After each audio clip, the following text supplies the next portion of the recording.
I don't think it's crazy to say that I want to lick the water off Wu Yong's abs in this summer's game. It may have taken Wu Yong releasing to get me back into Overwatch, but I'm glad he came out because Marvel Rivals was just not hitting anymore. And I believe that a lot of people agree with me. Now, that's not to be without saying that Season 4.5 of Marvel Rivals has been phenomenal so far, but there are some things that I unfortunately just do not like about it, and I don't like the direction that Marvel Rivals has been taking as of late, and I'll get into that later. When Marvel Rivals had released, it was believed that it was going to be the end-all be-all of Overwatch. However, I feel like as of late, that has not necessarily been the case, and a lot of Rivals players have actually been going back to Overwatch. For context, I was one of the people who dropped Overwatch for Rivals back when Rivals had released, and I swore by Rivals, saying that Marvel Rivals was substantially better than Overwatch and that it wouldn't be any different. But as of late, I feel as though Marvel Rivals just has not been nearly as fun as Overwatch has. If you really take into account the amount of changes that Overwatch has made in the past few months, because of the release of Rivals, it all starts to add up. Marvel Rivals essentially came out at the perfect time to kill Overwatch, and yet Overwatch didn't end up dying. So, the game was not receiving any consistent updates whatsoever, and the updates that we were given were just lackluster or only balance patches that had no real impact on the game itself. Then, a few months following the release of Marvel Rivals, in February, we got a huge update to Overwatch. The Season 15 update for Overwatch allowed for the addition of perks. Now, perks completely changed the way the game plays entirely. Perks allowed for more constantly changing gameplay instead of every match feeling the exact same whether you win or lose, and they made it where you could have certain options against comps that normally your character would struggle in. Think of the team up feature in Marvel Rivals. Alongside the addition of perks, we also received the return of loot boxes, which was a major complaint for everyone moving into the change of Overwatch 2 as opposed to Overwatch 1. But following the release of this update, a couple months later, we received a different update, the hero trial for Freya, the newest DPS hero. Now, unfortunately, Freya had a little bit of a brutal launch because she was just absolutely broken. But regardless, she did have to come out. So in Season 16, or April, we received Freya. On a better note, though, alongside Freya, we received a game mode called Stadium. And Stadium is Overwatch on steroids. It's completely different. There's nothing similar about it at all. I won't harp on Stadium for too long, but I will say it is quite fun, and if you have not played it, you should absolutely give it a shot. It's both quick play and competitive. It's permanent game mode. They balance every character for it. It is so fun. They're still releasing characters. Lots are planned for it. Unfortunately, though, Freya was also released into Stadium, and she absolutely ruined Stadium when it had first come out. She was running the lobbies. It was awful. Then, of course, a couple months later, we received Wu Yang. And I believe that Wu Yang, his hero trial, was the best hero trial we've gotten in the entirety of Overwatch 2.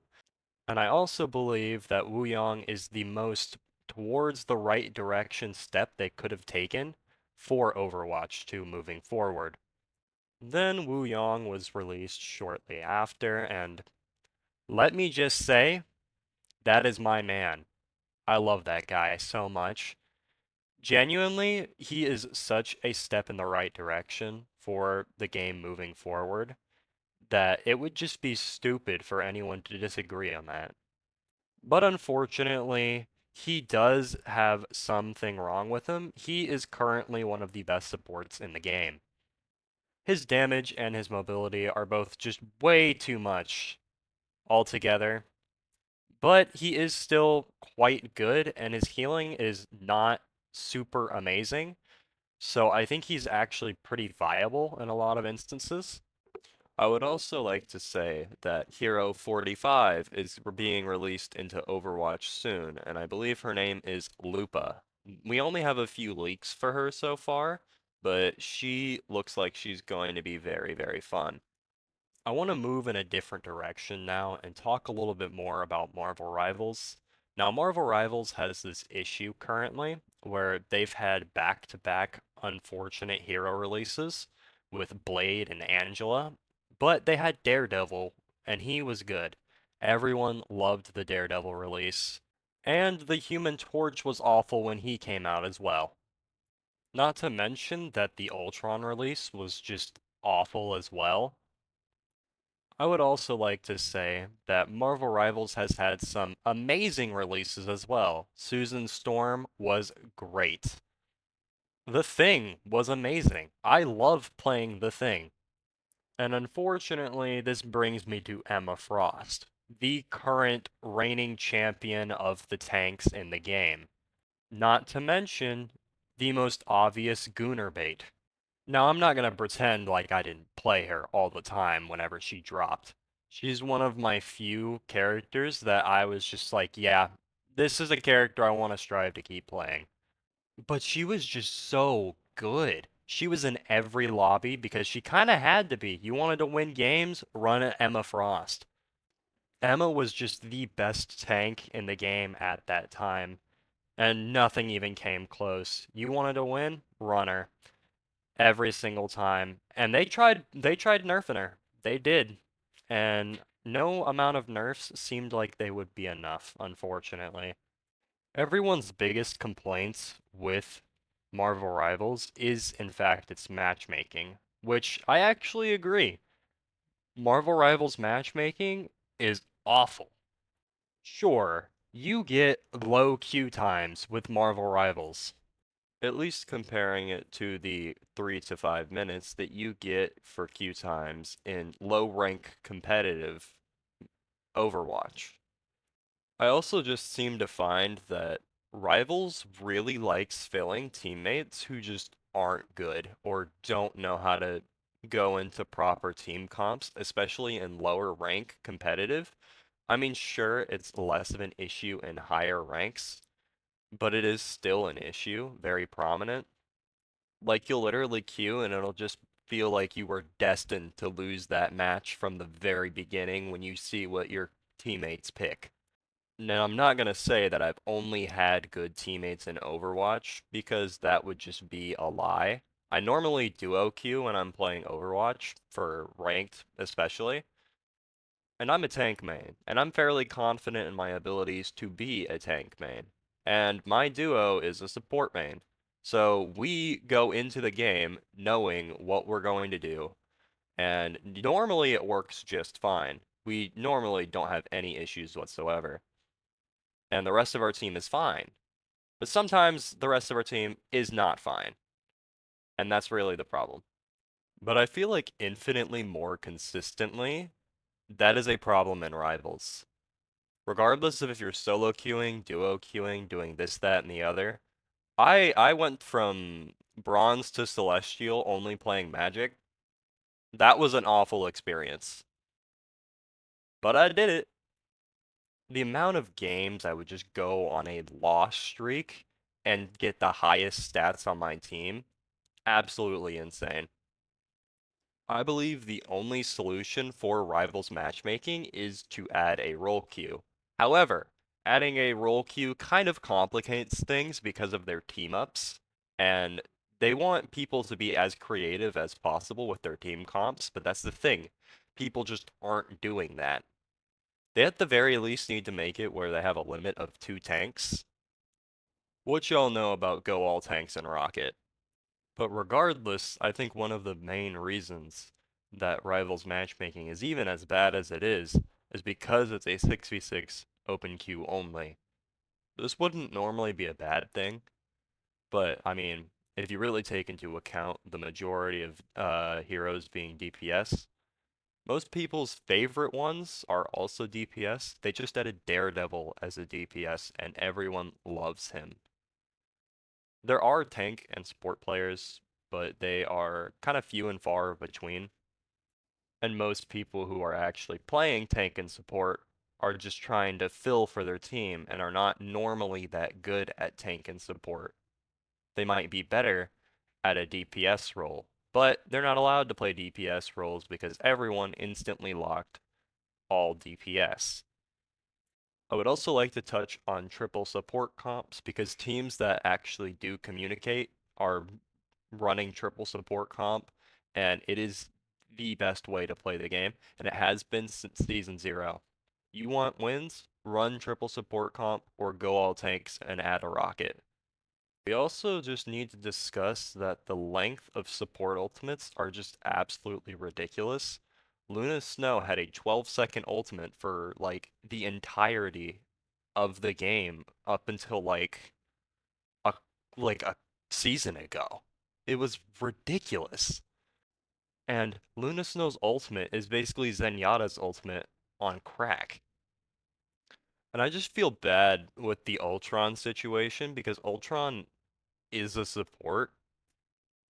But unfortunately, Ultron gets consistently nerfed because the only way that Ultron is viable is in triple support comp. And when people use him in triple support comp, that's where he's most valuable.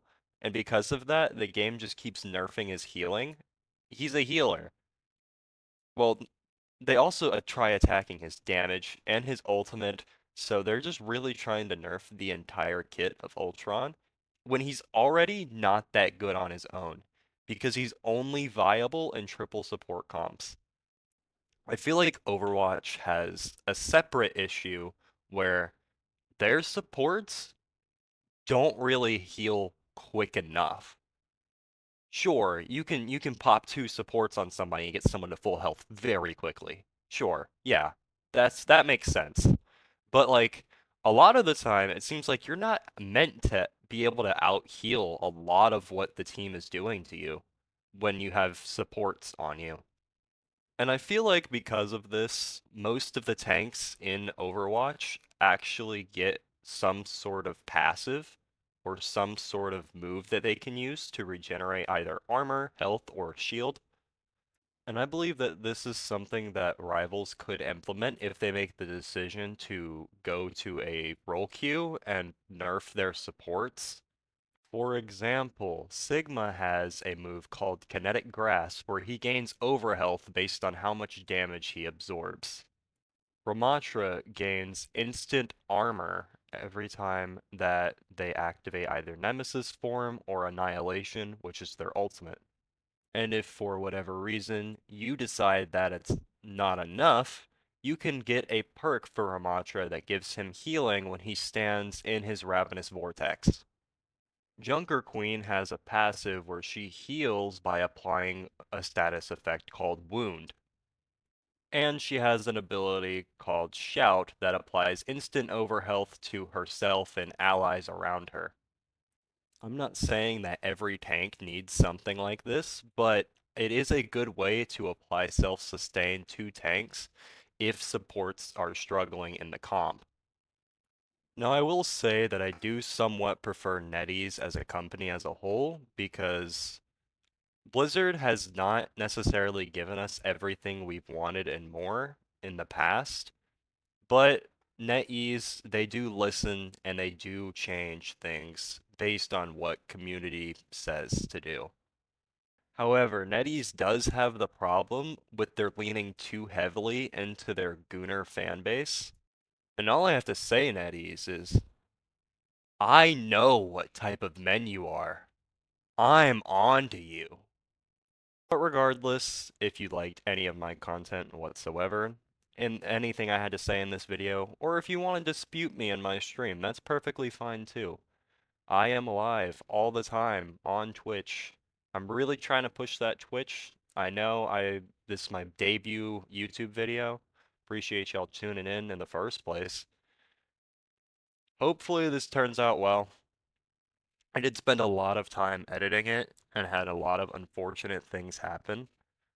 I'll put my Twitch in my description for this video, and I'll put it in my bio if anyone wants to check out that as well. I have done a couple shorts. This is my debut long form YouTube video. Hopefully, I'll enjoy. Also, Wu Yang is hot.